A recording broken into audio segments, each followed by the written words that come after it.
Assalamualaikum warahmatullahi wabarakatuh.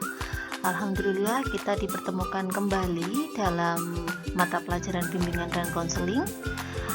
Pada kesempatan ini kita akan membahas mengenai disiplin diri. Kita awali pembelajaran dengan membaca doa. Semoga setiap yang kita lakukan diberikan kemudahan dan kelancaran, menjadi catatan tambahan amal baik dan memberi manfaat kepada kita sekalian. Berdoa dipersilahkan.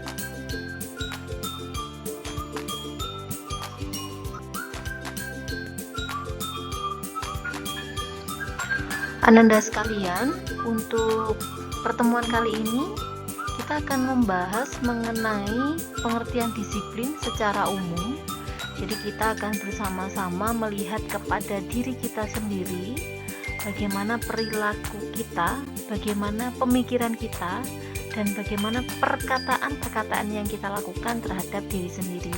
Lalu apa hubungannya dengan kedisiplinan?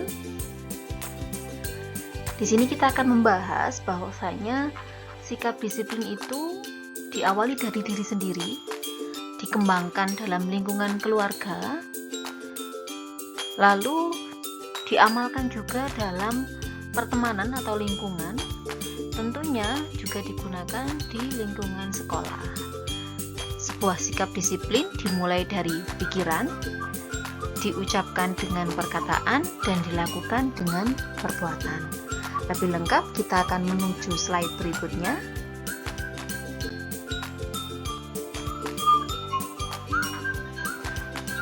Nah, di sini saya akan menyampaikan seperti apa definisi kata-kata disiplin. Disiplin itu sebuah sikap patuh yang konsisten dilakukan dalam menjalankan sesuatu sesuai dengan peraturan yang berlaku. Jadi poinnya patuh, konsisten, sesuai dengan peraturan yang berlaku. Itu baru disebut dengan disiplin.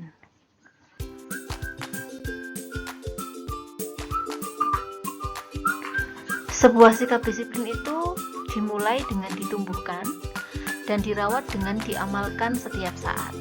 Contohnya adalah sampean yang saat ini sedang dalam masa merawat disiplin itu. Disiplin yang diterapkan oleh orang tua sampean di rumah itu ditumbuhkan sejak sampean masih kecil. Diajarkan untuk tepat waktu bangunnya, mandinya, sarapannya, dan menjadi sebuah kebiasaan yang terus ditumbuhkan, dirawat, dan diamalkan setiap saat. Jadi sampean yang saat ini adalah disiplin yang telah ditumbuhkan oleh orang tua sampean. Oleh karena itu, sebuah sikap disiplin itu tidak bisa hanya melalui kebiasaan, tapi harus ditumbuhkan dulu kesadarannya kenapa harus disiplin.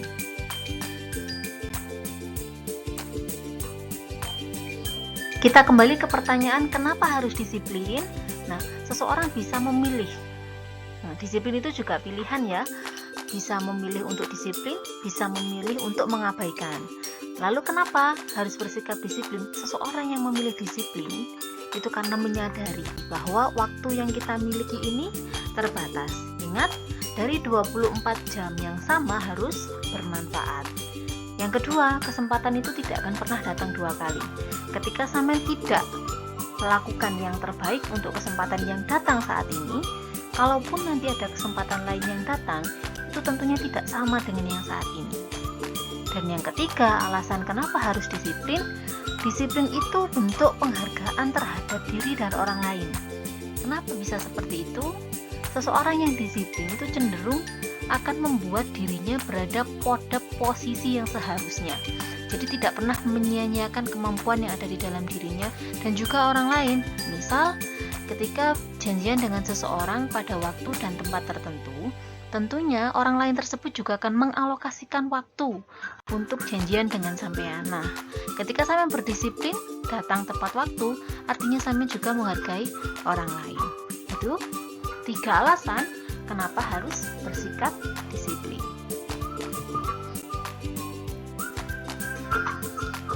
Nah, ini berikutnya Bunda akan menyampaikan apa sih manfaat ketika sudah melakukan disiplin tadi, mengambil sikap disiplin. 1. Akan menumbuhkan kepekaan dan kepedulian. Kok bisa? Ya, seseorang yang disiplin Melakukan sesuatu secara konsisten sesuai dengan peraturan itu akan menumbuhkan kepekaan dan kepedulian. Dia akan mempertimbangkan, kalau saya tidak tepat waktu, saya akan merugikan orang lain. Kalau saya melakukan dengan seenak saya sendiri, saya akan menimbulkan kerugian bagi yang lain. Yang kedua, mengajarkan keteraturan dan kemandirian. Jelas, seseorang yang di dalam dirinya sudah terjadwal, sudah konsisten melakukan hal-hal yang benar dengan cara-cara yang benar, hidupnya akan lebih teratur. Otomatis juga tidak akan tergantung kepada orang lain. Dan yang berikutnya, disiplin itu akan mendatangkan ketenangan dan kepercayaan diri. Contoh, yang misalkan mau ujian, ulangan harian matematika.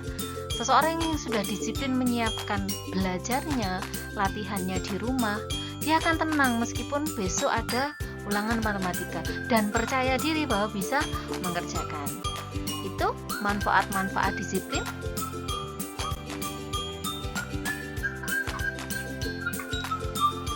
Lalu apa sih sebenarnya tujuan dari melakukan disiplin itu? Tadi sudah tahu definisinya, sudah tahu manfaatnya. Tujuannya adalah satu, membentuk keteraturan dalam tindakan. Nah, contoh, tadi saya menyampaikan komponen disiplin itu adalah taat terhadap peraturan yang berlaku. Kenapa harus ada aturan? Karena untuk membentuk keteraturan. Kalau tidak ada aturan, tidak akan ada suatu keadaan teratur. Dan disiplin di sini bertujuan untuk membentuk keteraturan dalam tindakan. Yang kedua, mengendalikan kemauan. Setiap orang memiliki kemauan yang bisa jadi kalau tidak dikendalikan bisa bertabrakan, bisa menimbulkan kerugian terhadap satu sama lain. Adanya disiplin, adanya aturan yang diterapkan, itu akan mengendalikan kemauan satu dan yang lainnya. Berikutnya, disiplin bertujuan untuk mengajarkan menghormati diri dan orang lain. Yang tadi saya sampaikan ke sampean semua, seseorang yang bisa melakukan perbuatan disiplin menghormati dirinya, waktu yang dia miliki juga waktu yang dimiliki oleh orang lain. Itu tujuan dari disiplin.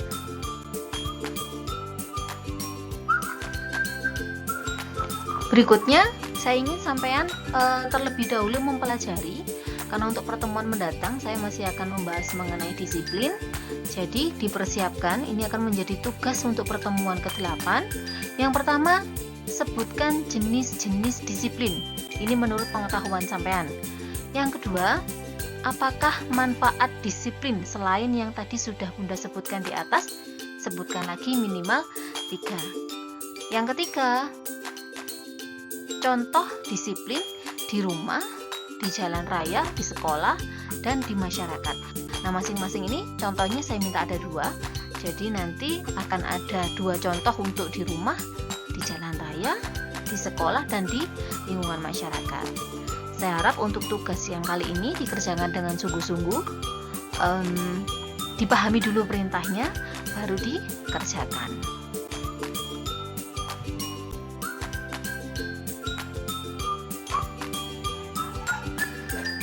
Sekian untuk pertemuan pada kesempatan kali ini. Semoga bermanfaat.